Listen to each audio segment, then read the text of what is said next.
That's what we need to call our people. What? The audience. It's like, why you kebabs and bobettes out there? It's Bob Marissa here. What's going on, everybody? Bob and Riss here, back again with another video. It's been a minute since we shared with y'all the last video. As you guys know, we shared with you guys that we had lost our first baby, Anea. Carissa was about... I had to deliver her on the day I would have been 6 months. Right.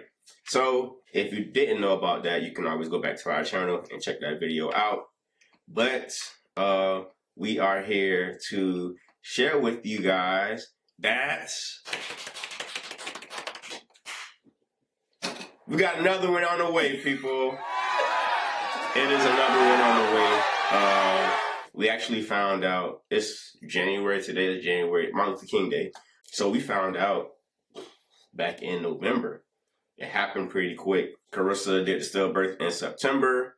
A month passed in October, and then November, we found out that we were pregnant again. And it was crazy because we told ourselves that like we wasn't going to start actively trying to have a baby until December. And then before December could even come, we found out we was pregnant in November. Right. The first time, like we were like tracking our ovulation dates, like, you know, tracking the last day of her cycle and all this other stuff, like tracking the days, like, oh, we gotta do it on this day. But this time, it was none of that at all. We just was like, all right, when we do it, you know, just whatever it is, what it is. And right now, she just, last week, she just turned 12 weeks. So she's about, 3 months now. It's crazy, like her stomach is showing a lot more this time around than it did when she was pregnant the first time. When she was pregnant the first time around 12 weeks, her stomach is actually like bigger now than what it was before.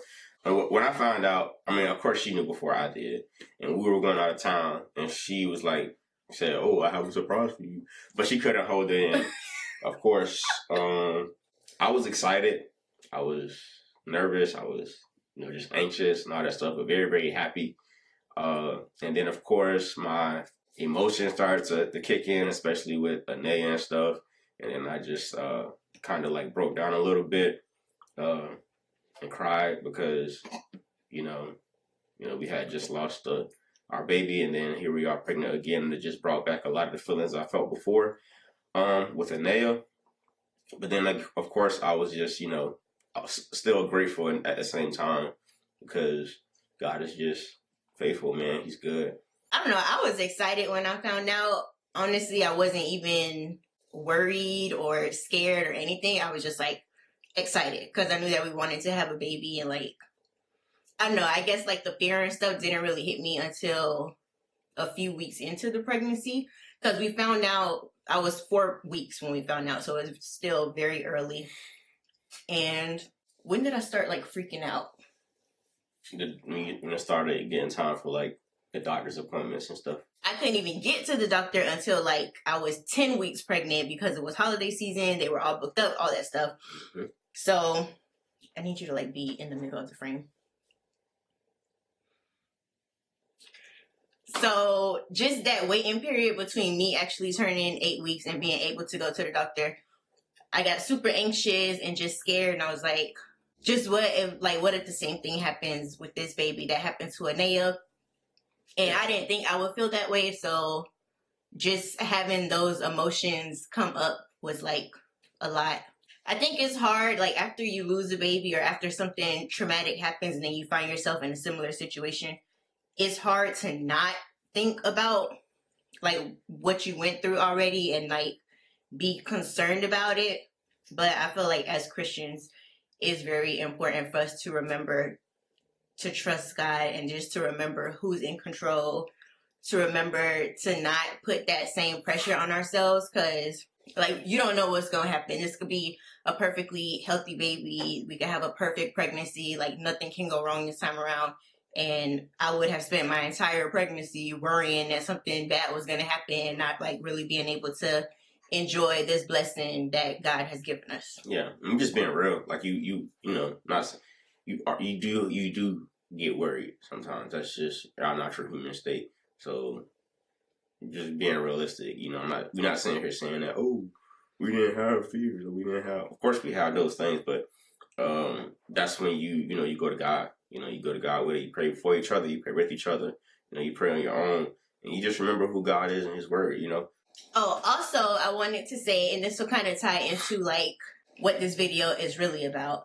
When we found out that we were pregnant with Danae, I was definitely the one that was like, I don't want to tell anybody anything until we're like in the safe zone. And then I'll be okay with telling our close family and friends. But then I don't want to tell anybody else. And Bob was like wanting to tell the whole world. After the whole thing happened, I was like very far along. This time, it just made me feel like it doesn't matter at what point you share with people what's going on. Like, if something's going to happen, it's going to happen whether you tell somebody or not. So we might as well like allow people to enjoy this time with us instead of like trying to keep it a secret until we think we're in the safe zone. So we told our families pretty early. I think we told them before we even went to the doctor for the 8-week appointment. We told our families on Christmas, and our first appointment wasn't until like after Christmas. Yeah, I mean, I don't know. I enjoyed sharing that with our family and stuff. Yeah, boy. Inside the whole world.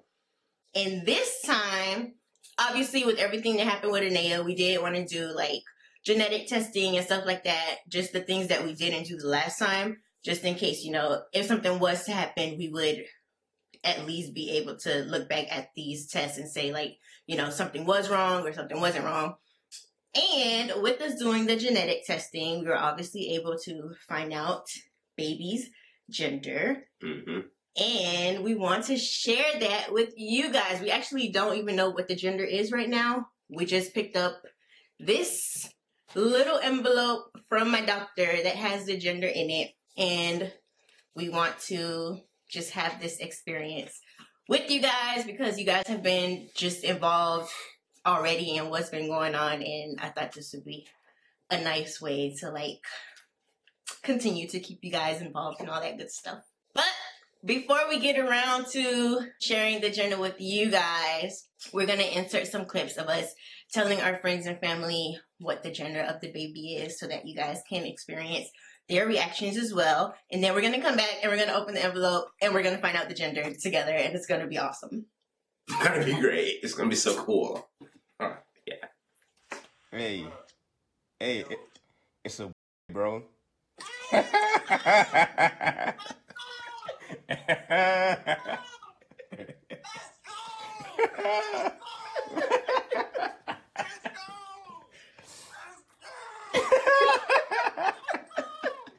I said we found out the gender.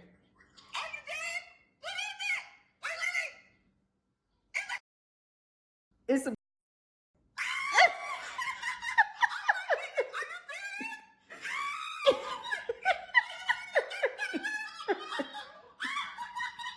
Guess what? What is it?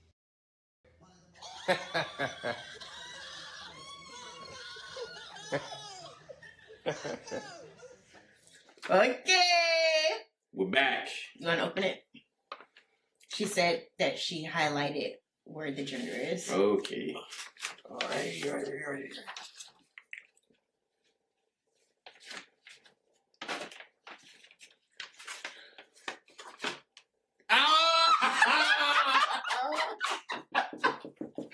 Woo!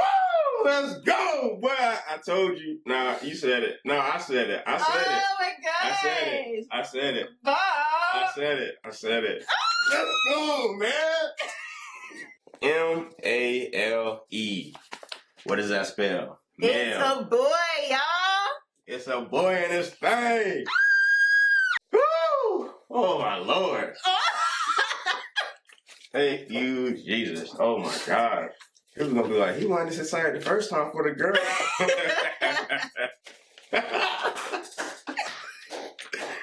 What a weekend, man. Bucks just beat the Saints. Everybody thought we was gonna lose. And you found out you're having a son. I found out I'm having a son. Hey, but we got one. The Bucks got one more to win to get to Super Bowl. Okay, this is not about the Bucks. Well, Whew. we hope you guys are as excited as we are. And if you're not, Sorry. sorry to that man. Sorry to that man. Just thank you guys for being so supportive. Thank you guys for just following along our journey and sticking with us, even though we are super inconsistent. And yeah, is there anything you want to share, or are you just so excited that you can't talk? I don't know, man. I have no words. I ain't about to cry. I'm not about to cry on camera though. That might come at a later time, maybe one day when the baby is here, because the baby is going to be here. We're claiming that in the name of Jesus. But I don't know, man. God is just good, bro. He's so good. He's so real. He's so faithful.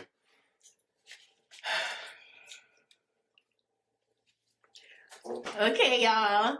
We love y'all, and we will see you guys in our next video. Yeah, we'll see y'all in our next video. Oh, man.